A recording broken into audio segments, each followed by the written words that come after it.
জন্য রাসূলুল্লাহ সাল্লাল্লাহু আলাইহি ওয়াসাল্লাম বলেছেন, খায়রুদ দুআ দুআউ ইয়াউমি আরাফা, পৃথিবীর সবচেয়ে শ্রেষ্ঠতম দোয়া হলো আরাফার মাঠের দোয়া। যেই দোয়া মা কুলতু আনা ওয়া নাবিয়্যুনা মিন ক্বাবলি, যেই দোয়া আমি পড়ি আমার পূর্বের নবীগণও পড়তেন। বলুন সুবহানাল্লাহ। সেই দোয়াটা কি?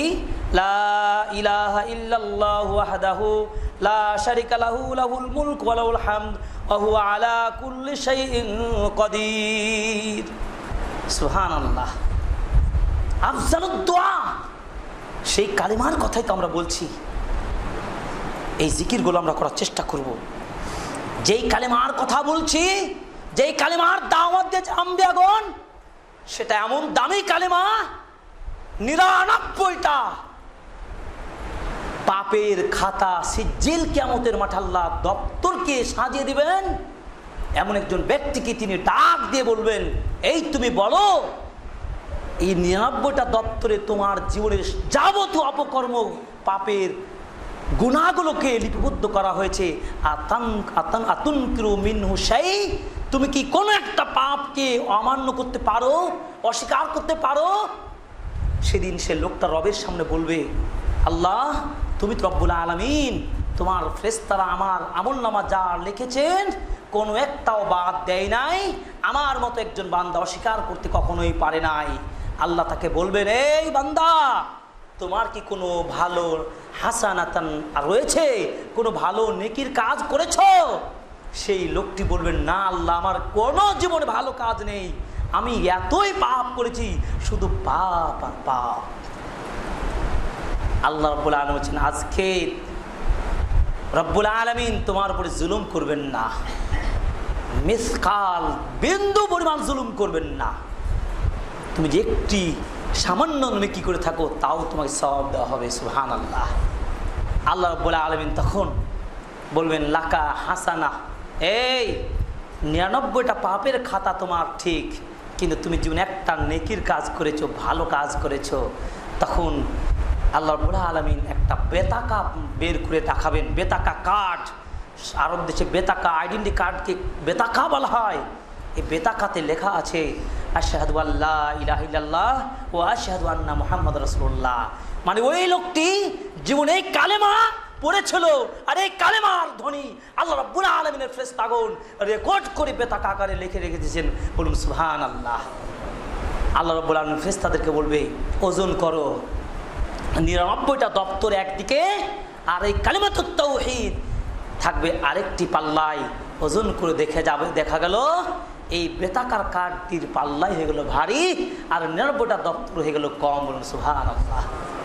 এই কালেমার কথাই বলছি। তাহলে কালেমা কত বড় মহান বাক্য, এই বাক্যকে বুঝে আমল করলে কখনো পূজা বলেন, আলেমণ্ডপ বলেন, কোনো ধরনের কুসংস্কৃতি, বেদাতি, শিরকি, কোনো ধরনের অপসংস্কৃতির সাথে কখনো মুমিন ইমানদারের মিশ্রণ ঘটতে পারে না। প্রিয় দিনী ভাইরা, সেই কালেমার কথাই বলছিলাম, যে কালেমার ওজনের পাল্লা আসমান জমিনের চেয়ে বেশি ভারী হয়ে যাবে। বলুন সুবহানাল্লাহ। ইব্রাহিম নবী, নূহ আলাইহিস সালাম যখন মৃত্যুবরণ করলেন, তখন তার সন্তানদেরকে টেনে ডাক দিয়ে বললেন, আমি তোমাদেরকে ওসিয়ত করতে চাই। ওসিয়তের মধ্যে এটা একটা ছিল যে আমুরুকুমা বিলা ইলাহা ইল্লাল্লাহ, লা ইলাহা ইল্লাল্লাহ উপদেশ দিচ্ছি, ওসিয়ত করছি, হে আমার ছেলেরা এ লা ইলাহা ইল্লাল্লাহকে চেপে ধরে থাকবে, আঁকড়ে ধারণ করবে, বুঝে এর অবিচল থাকবে। কারণ ফাইন্নাস সামাওয়াতি ওয়াল আরদা মা ফীহিমা, যদি আসমান জমিনের মধ্যে যত কিছু সম্পদ রয়েছে সবগুলোকে যদি মিজানে যদি রাখা হয়, আল্লাহর ওজন করার যন্ত্রে রাখা হয়, তবু আসমান জমিনের চেয়েও ভারী হবে এই কালেমা। বলুন সুবহানাল্লাহ। এই সেই কালেমা, যেই কালেমা পড়লে বান্দার জন্য আসমান বিদীর্ণ হয়ে রবের দরবারে বান্দার দোয়া কবুল হয়ে যায়। বলুন সুবহানাল্লাহ। এটা সেই কালেমা, যেই কালেমা পাঠ করলে যেই কালেমাকে সর্বশ্রেষ্ঠতম জিকির হিসাবে রাসূল সাল্লাল্লাহু আলাইহি ওয়াসাল্লাম বলেছেন, আফদালু যিকরি লা ইলাহা ইল্লাল্লাহ, শ্রেষ্ঠতম জিকির হলো কি? লা ইলাহা ইল্লাল্লাহ, লা মা'বুদা বিহাক্কি ইল্লাল্লাহ, আল্লাহ ছাড়া সত্য কোনো মাবুদ নেই। এটি হলো সবচেয়ে শ্রেষ্ঠতম জিকির। বলুন সুবহানাল্লাহ। এটি হলো সেই কালেমা, যেই কালেমা হৃদয়ের নিংড়ানো ইখলাস নিয়ে বলতে পারবে, আল্লাহ রাসূল বলছেন তার জন্য তো আমার শাফাত সৌভাগ্যবান হবে। বলুন সুবহানাল্লাহ। বুখারীর 99 নম্বর হাদিস। প্রিয় দিনী ভাইরা, বলছিলাম আম্বিয়াগণের দাওয়াত ছিল একটি, ছিল কালিমাতুত তাওহীদকে মানুষের দরবারে পৌঁছে দেওয়া। এই মানুষ যদি কালিমাতুত তাওহীদকে চিনে বুঝে, তাহলে কখনো পূজা বলেন আর যা বলেন, কোনোভাবেই একজন মুসলিম কখনোই বলতে পারবে না ধর্ম যার যার, উৎসব সবার, অসম্ভব। অথচ আল্লাহ রাব্বুল আলামিন পরিষ্কার বলেছেন, এই পত্তলিকরা, এই পূজাবাদীরা, এই বেধর্মীরা, এই কুফরিবাদ, এই শিরকিবাদ, শুনে রেখো, ইয়া আইয়ুহাল কাফিরুন লা আ'বুদু মা তা'বুদুন, তোমরা যাদের ইবাদত করো আমি তার ইবাদত করি না। আমরা যাদের ইবাদত করি, যার ইবাদত করি, তোমরা তার ইবাদত করো না। লাকুম দীনুকুম ওয়ালিয়া দীন, তোমাদের রীতি কালচার তোমাদের, আমাদের রীতি কালচার আমাদের। বলুন সুবহানাল্লাহ। এটা তো ইসলামের নীতি, এটা নবী মুহাম্মদের আদর্শ, এটাই তো ছিল নবীদের দাওয়াত।